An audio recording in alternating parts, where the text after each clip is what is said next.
찬송가 528장, 통일찬송가 318장, 예수가 우리를 부르는 소리 찬송하심으로 새벽 예배 시작하겠습니다.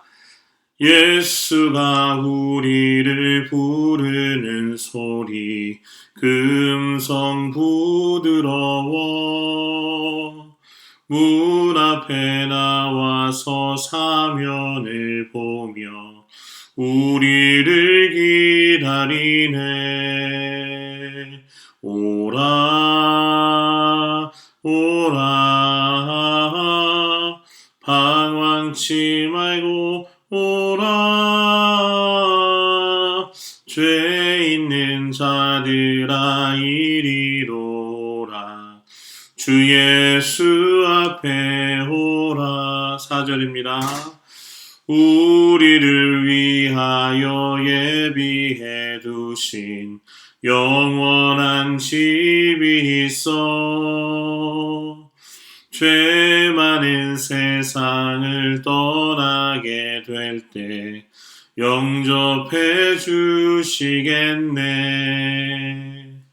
오라 오라 방황치 말고 오라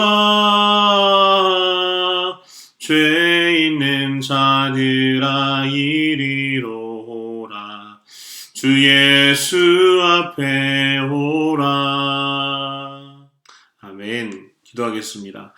하나님 아버지 감사합니다. 이 새벽에 주님 전에 정말 또한 온라인으로 나와 기도할 수 있는 은혜 주심에 감사드립니다. 언제나 어디서나 주님 날마다 주님 앞에 서게 하시고 살아가게 하시고 승리하게 하여 주옵소서. 이 시간도 말씀으로 성령으로 우리 가운데 회복의 은혜를 주실 것을 믿고 감사드리며 우리 구주 예수 그리스도 이름으로 기도드립니다. 아멘. 2020년 11월 30일 월요일 새벽 예배 본문 말씀은 호세아서 10장 1절에서 12절 말씀을 보도록 하겠습니다. 호세아 10장 1절에서 12절 말씀을 저희 다 같이 한 목소리로 합독하겠습니다. 호세아 10장 1절부터 12절의 말씀을 다 같이 읽도록 하겠습니다. 이스라엘은 열매 맺는 무성한 포도나무라. 그 열매가 많을수록 제단을 많게 하며 그 땅이 아름다울수록 주상을 아름답게 하도다. 저희가 두 마음을 품었으니 이제 죄를 받을 것이라. 하나님이 그 제단을 쳐서 깨치시며 그 주상을 허르시리라. 저희가 이제 이르기를 우리가 여호와를 두려워 아니하므로 우리에게 왕이 없거니와 왕이 우리를 위하여 무엇을 하리요 하리로다. 저희가 헛된 말을 내며 거짓 맹세를 바라여 언약을 세우니 그 재판이 밧이랑에 돋는 독한 인징 같으리로다. 사마리아 거민이 벳아웬의 송아지를 인하여 두려워할 것이라. 그 백성이 슬퍼하며 그것을 기뻐하던 제사장들도 슬퍼하리니 이는 그 영광이 떠나감이며 그 송아지는 아수리로 옮겨다가 예물로 야렙 왕에게 드리리니 에브라임은 수치를 받을 것이요 이스라엘은 자기들의 계의를 부끄러워할 것이며 사마리아 왕은 물 위의 거품같이 멸망할 것이며 이스라엘의 죄된 아웬의 산당은 폐괴되어 가시와 찔레가 그 단 위에 날 것이니 그때에 저희가 산더러 우리를 가리우라 할 것이요 작은 산더러 우리 위에 무너지라 하리라. 이스라엘아 내가 기브아에서 서서 흉악한 족속을 치는 전쟁을 거기서 면하였도다. 내가 원하는 때에 저희를 징계하리니 저희가 두 가지 죄에 걸릴 때에 만민이 모여서 저희를 치리라. 에브라임은 마치 길들이 남소 같아서 곡식 밟기를 좋아하나 내가 그 아름다운 목에 멍에를 메우고 그 위에 사람을 태우리니 유다가 밭을 갈고 야곱이 흙덩이를 깨뜨리리라. 너희가 자기를 위하여 의를 심고 긍휼을 거두라. 지금이 곧 여호와를 찾을 때니 너희 묵은 땅을 기경하라. 마침내 여호와께서 임하사 의를 비처럼 너희에게 내리시리라. 아멘. 이 새벽 주님 전에 현장으로 온라인으로 기도하기 위해 모이신 성도님들에게 하나님의 은혜가 충만하게 임하시게 되기를 바랍니다. 오늘은 벳아윈에서 베델로 터닝 백이라는 제목으로 하나님 말씀 증거하겠습니다. 고대의 찬란하고 아름다운 도시가 이제 흔적만 남아서 유적지가 되고 사람들에게는 옛날 영화만 기억하게 하는 도시들이 여럿 있습니다.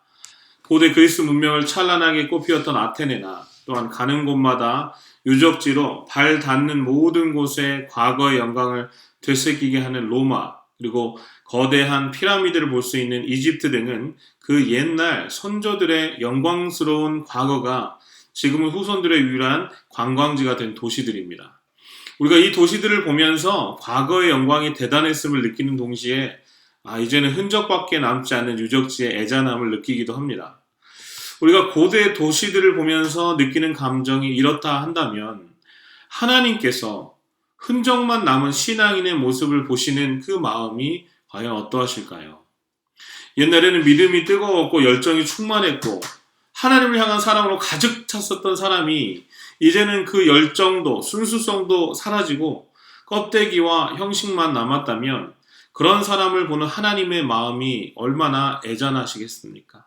애잔을 넘어 애통하리라고 생각이 되어집니다. 오늘 읽은 호세아서에는 과거의 영광만 남은 북이스라엘을 살피시는 하나님의 마음이 고스란히 드러나고 있습니다. 우리 1절과 2절 말씀을 읽겠습니다. 이스라엘은 열매 맺는 무성한 포도나무라. 그 열매가 많을수록 제단을 많게 하며 그 땅이 번영할수록 주상을 아름답게 하도다. 그들이 두 마음을 품었으니 이제 벌을 받을 것이라. 하나님이 그 제단을 쳐서 깨뜨리시며 그 주상을 허시리라. 이스라엘은 열매 맺는 무성한 포도나무라고 말씀을 하셨습니다. 열매 맺는 무성한 포도나무는 아름답고 기대가 됩니다. 포도나무 열매는 사람들을 행복하게 만들어주기도 하지요. 열매 자체가 사람들을 기쁘게 하고 열매를 강화한 식품은 행복하게 사람들을 만들어줍니다. 특히 포도주는 잔치집에서 없어서는 안 되는 그런 식품이죠. 이스라엘이 열매 맺는 아름다운 포도나무라면 그들의 열매로 하나님을 기쁘게 하고 영화롭게 해야만 하는 것이죠. 하지만 이 이스라엘 백성들은 포도나무 열매를 많이 맺을수록 제단을 만들고 주상을 만들었습니다. 여기서의 말하는 제단은요, 바알을 섬기는 제단이고 주상은 바알의 형상이었습니다. 어떻게 이럴 수 있는가? 하나님께서 이스라엘 백성들에게 열매를 맺게 하셨는데 그들은 바알에게 어떻게 달려갈 수 있을까? 바알은요, 물질의 우상입니다. 많이 가질수록 더 많이 가지고 싶고 누릴수록 더 많이 누리고 싶은 이스라엘 백성들의 탐욕 때문입니다. 그들은 여로보암 2세 시절에 하나님께서 주시는 물질의 부를 주체하지 못했습니다. 열매를 많이 맺는 포도나무처럼 부를 누리고 있었지만 그것으로 만족하지 못했습니다. 더 많은 것을 가지고 누리기를 원했어요. 하나님은 이들에게 두 마음을 가진 자라고 말씀하십니다. 껍데기는 경건으로 무장한 가짜 그리스도인처럼 속은 탐욕스러운 바알의 자식으로 살고 있는 이 이중성을 두 마음을 품은 자라고 말씀하신 것입니다. 몸은 성전에 있지만 마음은 바알에게 달려가고 있는 자들, 더 많은 것을 누리고 가지기를 원하는 그 이스라엘 백성들을 하나님은 두 마음을 가진 자라고 말씀을 하십니다. 하나님을 믿는 백성들은 많이 가지든 적게 가지든 하나님께서 베풀어 주신 그 은혜에 감사하고 기뻐하고 그 자체로 만족해야 하는 것이지요. 우리는 구원받은 감격으로 하나님께 영광을 돌리고 감사해야 하는데 더 많은 것을 가지려고 하고 더 많은 것을 누리려고 합니다. 거기서 한 걸음 더 나아갑니다. 지금 이 시대의 많은 교회들에서도 하나님께서 주신 것들을 탐내는 사람들이 많이 있습니다. 각종 이권에 개입하기도 하고 하나님께서 주신 거룩한 직분을 거래의 수단으로 삼는 사람들도 있습니다. 이런 사람들을 이중적인 사람들, 두 가지 마음을 품은 사람들이라고 하나님은 책망하시죠. 어떻게 그럴 수 있는가? 3절 말씀이 그 이유를 말씀합니다. 그들이 이제 이르기를 우리가 여호와를 두려워하지 아니하므로 우리에게 왕이 없거니와 왕이 우리를 위하여 무엇을 하리요? 하리로다. 그 이유가 뭐냐? 하나님을 두려워하지 않았기 때문이에요. 어떻게 하나님을 두려워하지 않을 수 있겠습니까? 사실 처음부터 그렇지는 않았을 것입니다. 처음엔 하나님이 두려웠을 것입니다. 내가 이래도 되는가? 직분을 가진 내가 이래도 되는가? 믿는 자로서 내가 이래도 되는가? 라는 마음을 가졌을 것입니다. 그러나 작은 우상을 섬겼을 때 하나님께서 가만히 내버려 두십니다. 점점 간이 커져가죠. 큰 우상을 섬깁니다. 근데 아무런 이상이 없습니다. 이제는 대놓고 우상을 숭배합니다. 대놓고 이중적인 삶을 살고 있습니다. 그래도 아무 일이 일어나지 않습니다. 그러나 우리는 그때 깨달아야 합니다. 하나님께서 나에게 기회를 아직 주고 계시다라는 사실을 깨달아야 합니다. 하나님께서 여러 방향을 통해서 나에게 말씀하고 계시다라는 사실을 우리는 깨달아야 합니다. 이 사실을 깨닫지 못하면 심판의 날 하나님의 심판대 앞에 설 때 화를 피할 길이 없다라는 것이죠. 그때는 멸망의 구덩이로 내 던져짐을 당할 것입니다. 이것이 얼마나 무서운 심판인지 모릅니다. 여러분, 가장 무서운 심판은요, 유기의 심판이에요. 내버려 둠의 심판. 심판날 단 한 번 심판하신 하나님의 심판은요, 두렵고 무서운 심판으로 다가올 것입니다. 이런 이중성을 가진 자들을 향하신 하나님의 애통한 그 마음이 5절에 나와 있습니다. 5절입니다. 사마리아 주민이 벳아윈의 송아지로 말미암아 두려워할 것이라. 그 백성이 슬퍼하며 그것을 기뻐하던 제사장들도 슬퍼하리니 이는 그의 영광이 떠나감이며. 벳아윈의 송아지라는 표현이 나옵니다. 벳아웬은 베델을 대치하는 말로 사용이 되고 있어요. 여로보암 1세가 베델과 단의 금송아지를 만들 때 이것이 너희를 이집트에서 인도하여 낸 하나님이다 라고 말합니다. 그때부터 이 북이스라엘의 백성들은 베델과 단에서 금송아지를 섬겼습니다. 베델의 송아지를 벳아웬의 송아지라고 표현하고 있는 거예요. 사실 이 벳아웬은 베냐민 지파에 속한 한 작은 도시를 지칭하는 이름입니다. 그런데 이 이름의 뜻이 너무나 중요합니다. 벳은 집이고요. 아웬은 허무, 공허, 죽음이라는 뜻입니다. 그러므로 벳아웬은 허무의 집, 공허의 집, 죽음의 집이라는 뜻입니다. 베델은 이스라엘 백성들에게 첫사랑의 도시입니다. 베델은 하나님의 집이라는 뜻입니다. 이스라엘 백성들이 조상 야곱이 베델에서 처음으로 하나님을 만납니다. 아버지와 형을 속이고 외삼촌 라반의 집에서 도주하던 길에 하나님을 만나게 된 것입니다. 꿈에 천사가 사다리를 타고 오르내리고 보호자 위에 계신 하나님을 보게 됩니다. 그가 하나님을 만난 첫 사랑의 장소가 바로 베델이었습니다. 밧단 아람에서 돌아온 야곱은 또한 베델에서 믿음의 언약을 갱신하게 됩니다. 그런데 그렇던 베델이, 그 첫사랑의 장소였던 베델이 이제는 벳아웬이 되어버리고 말았어요. 하나님의 집 베델이 허무의 집, 공허의 집, 죄악의 집이 되어버리고 만 것입니다. 하나님은 그것을 애통해하고 계시다는 거예요. 오늘 하나님은 여전히 우리에게 묻고 계십니다. 너희는 여전히 베델에 거하고 있느냐? 아니면 베델이 변해서 벳아웬이 되고 말았느냐? 각자 우리 믿음의 현 주소를 우리는 살펴보아야 합니다. 나는 과연 첫사랑의 아름다운 시절 베델의 자리에 지금도 서 있는지, 그렇지 않으면 허무의 집, 공허의 집, 죄악의 집, 벳아웬의 집에 거하고 있는 것은 아닌지 우리는 살펴보아야 합니다. 더 많은 물질과 탐욕을 위해서 우상을 숭배하고 허무의 집을 찾고 있고 짓고 있는 것은 아닌지 우리의 믿음의 현 주소를 살피시고 다시 베델로 올라가는 지혜로운 백성들 다 되시기를 바랍니다. 그럼 언제 어떻게 하나님 앞으로 다시 나아가서 회복을 할 수 있는가? 하나님이 그 답을 12절에서 주십니다. 너희가 자기를 위하여 공의를 심고 인애를 거두라. 너희 묵은 땅을 기경하라. 지금이 곧 여호와를 찾을 때니 마침내 여호와께서 오사 공의를 비처럼 너희에게 내리시리라. 아멘. 이스라엘에게 주신 하나님의 기회는 바로 자기를 위하여 의를 심고 인애를 거두라는 것입니다. 그때가 언제인가? 바로 지금이 그때라라고 말씀하고 계십니다. 지금이 여호와를 찾을 때이며 여호와께 돌아갈 때라는 것이지요. 하나님께 돌아가기 위해서 해야 할 일은 묵은 땅을 반드시 기경해야 한다라는 것입니다. 묵은 땅은 무엇입니까? 이스라엘의 마음입니다. 우리의 마음입니다. 그들을 둘러 나뉜 마음이 이 정결하고 거룩해져서 하나님의 말씀의 씨가 깊이 심겨지고 싹을 내고 열매를 맺는 밭이 되려면 묵은 땅이 기경되어야 된다는 것입니다. 하나님께서 아무리 많은 선지자들을 보내 말씀하셔도 들을 수 없었던 그 이유는 바로 그 마음이 너무 오래 묵고 너무 굳어져서 가시 덤불과 잡초가 무성하고 돌풀이가 많은 땅이 되어버렸기 때문입니다. 예수님은 신약에서 네 밭의 비유를 말씀하셨습니다. 묵은 땅은 돌밭이고 가시떨기 밭이고 길가라는 거예요. 아무리 씨를 뿌려도 열매를 맺을 수 없다라는 뜻입니다. 공의를 심고 인애를 거두려면 묵은 땅, 돌밭을 갈아엎어야만 한다라는 말씀입니다. 그것은 모든 가시덤불과 잡초들을 다 제거하는 것입니다. 그것이 없이는 하나님께로부터 오는 이 참된 인애, 헤세드를 얻지 못한다라는 것입니다. 묵은 땅을 기경하게 되면 하나님께서 비로소 그들에게 임하사 의를, 공의를 비처럼 내려주신다라고 약속을 해주셨습니다. 그런데 이스라엘은 그렇게 하지 않았습니다. 그 결과 13절에 보면 악을 밭갈아서 죄를 거두게 됩니다. 거짓을 심어서 거짓 열매를 거두어 먹게 됩니다. 이것은 자기들의 길, 자기의 방법, 자기의 것을 고집하고 살았다는 뜻이고 자기의 힘과 지혜와 소유를 의지하며 살았다라는 의미입니다.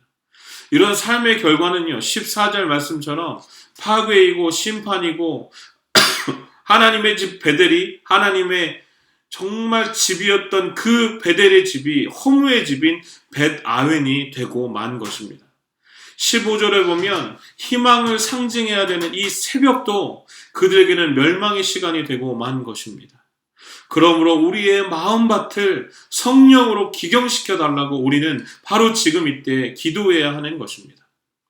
말씀을 정리합니다. 사랑하는 성도 여러분, 우리는 12절에 오늘 집중하길 원합니다. 그리고 12절의 말씀이 우리의 삶이 되기를 바랍니다.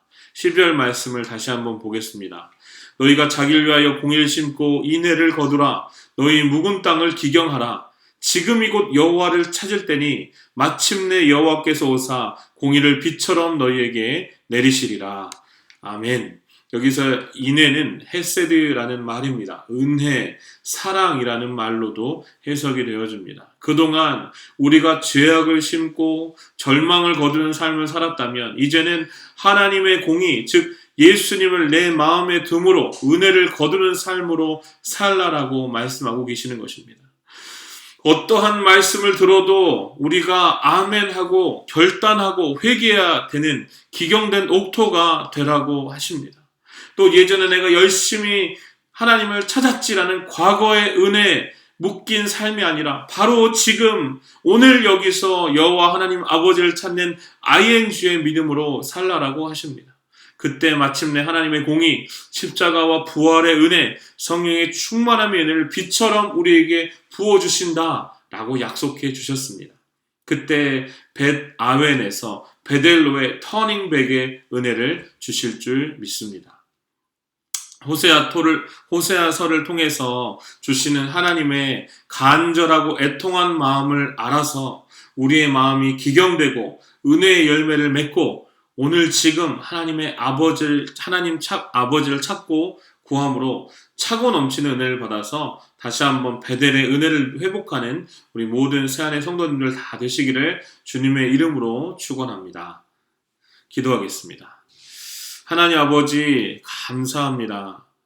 하나님 오늘 나를 이 기도의 자리에 불러주심에 감사드립니다. 하나님 아버지 너무나 무거워서 하나님 우리가 딱딱한 마음과 심령으로 살고 있었음을 용서해 주시고 성령으로 기경시켜 주셔서 다시 한번 하나님 벳아웬의 삶이 아니라 허무한 집 죽음의 집의 삶이 아니라 하나님의 첫사랑이었던 베델의 삶이 베델의 은혜가 회복되어지는 역사가 나타날 수 있도록 이 시간 기도하는 모든 성도님들 가운데 은혜를 더하시고 함께하여 주옵소서.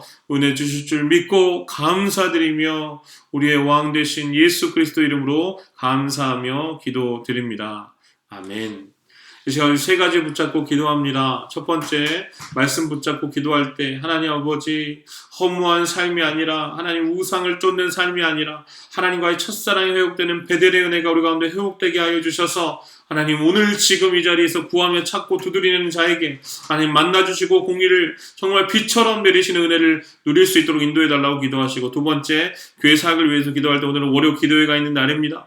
하나님의 성령으로 역사해 주셔서 하나님 기도하고 찾고 부르짖는 은혜를 하나님 허락하여 주시고 하나님의 공의와 자비와 은혜의 담비를 부어달라고 기도해 주시고 세 번째, 건축을 위해서 기도합니다. 하나님의 은혜로 모든 공사 과정이 안전하고 형통하게 진행되게 하여 주시고 날씨와 형편을 주관해 주셔서 하나님 능력의 손으로 하나님 끝까지 잘 마칠 수 있도록 역사해 달라고 기도하신 후에 우리 여러분의 개인 기도 제목으로 주님 앞에 나가도록 하겠습니다. 계신 자리에서 우리 다 같이 주여 외치고 간절히 기도하며 나가겠습니다.